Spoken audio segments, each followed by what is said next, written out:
สวัสดีបងប្អូននៅក្នុងសង្គមYouTube ដែលត្រូវការកែច្នៃត្រូវការម៉ូទ័រម៉ូទ័រនេះគឺម៉ូទ័រមួយសេះកន្លះ3ហ្វាបើបងប្អូនចង់ប្រើ3ហ្វាអឺប្រើ3ហ្វាក៏បានហើយអានេះ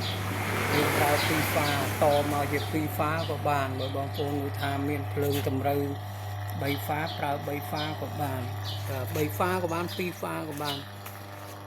នេះវិលយឺតច្រៀងនៅក្បាលធំគូតូចអានេះល្អណាស់បាទ3 4ម៉ោងធ្វើម៉ាស៊ីនធ្វើអីគឺអត់អីទេគោរបស់ដែលខាប់បាននេះ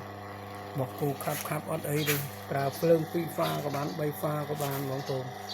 បាទលេងវាបាទស្ងាត់វិលស្ងាត់នេះដោយសារវាស្ទើរនឹងនេះបងប្អូនត្រូវការចាប់អារម្មណ៍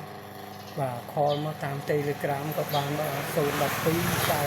14 85 097 71 68 701បាទ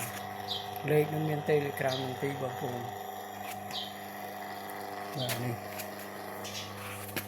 វិលញោមវិលឲ្យយឺតទៅបងប្អូនយឺតអានេះ61អានេះ60មួយជុំ60ជុំ